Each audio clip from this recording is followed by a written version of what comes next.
आज हम अपने सौर मंडल यानी सोलर सिस्टम के विषय में चर्चा करेंगे।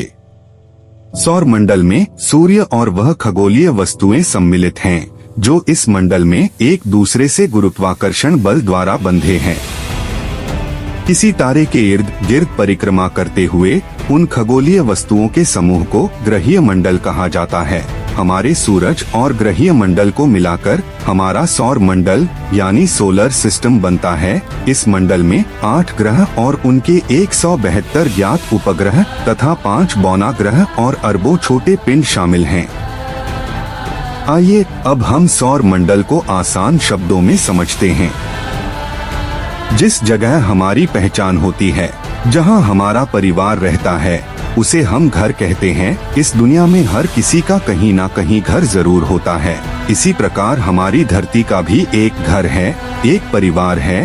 धरती के इसी घर या परिवार को हम सौर मंडल कहते हैं, जिसका मुखिया सूर्य है। दूसरे शब्दों में कहें तो सूर्य और उसके परिवार को हम सौर मंडल कहते हैं। हमारे सौर मंडल में 8 ग्रह मौजूद हैं, जिसमें हमारी पृथ्वी भी शामिल है, जो इनके चारों ओर चक्कर लगाते हैं, यानी सूर्य के साथ गुरुत्वाकर्षण बल से बंधी हुई प्रणाली को सौर मंडल कहते हैं। इसके अलावा सौर मंडल में छोटे ग्रह, धूमकेतु, बौने ग्रह, उल्काएं और अन्य पिंड भी शामिल है, जो सूर्य के चारों ओर चक्कर लगा रहे हैं। जबकि हमारा सूर्य अपने पूरे परिवार के साथ हमारी आकाश गंगा का चक्कर लगा रहा है। अब हम सौर मंडल को विस्तार से जानेंगे। सर्वप्रथम हम समझेंगे कि सौर मंडल की खोज कैसे हुई।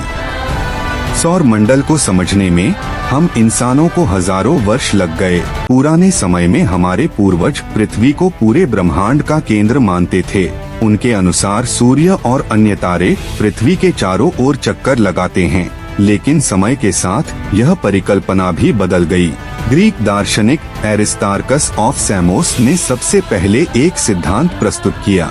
उनके अनुसार सूर्य हमारे ब्रह्मांड का केंद्र है। इसके बाद निकोलस कोपरनिकस ने इस सिद्धांत का गणितीय रूप प्रस्तुत किया, लेकिन यह अभी भी कई वैज्ञानिकों के सवालों को संतुष्ट नहीं कर रहा था। समय के साथ साथ कई वैज्ञानिक ब्रह्मांड के रहस्य को समझने में लगे रहे और भिन्न भिन्न ग्रह और उपग्रह खोजने में लगे रहे। इसी बीच साल 1705 में एडमॉन्ड हैले ने छोटे छोटे पिंड के बारे में पता लगाया और उन्होंने महसूस किया कि प्रत्येक 75 से 76 सालों के बाद यह पिंड वापस लौटता है। यह पहला प्रमाण था कि ग्रहों के अलावा कुछ और भी है जो सूर्य के चारों ओर चक्कर लगाता है, जिसे धूमकेतु नाम दिया गया। इसी दौरान सोलर सिस्टम शब्द पहली बार अस्तित्व में आया। इसके बाद धीरे धीरे यह पहेली सुलझती गई और हम इंसानों ने अपने दिमाग और कल्पनाओं से सौर मंडल को काफी हद तक समझने में सफलता हासिल की।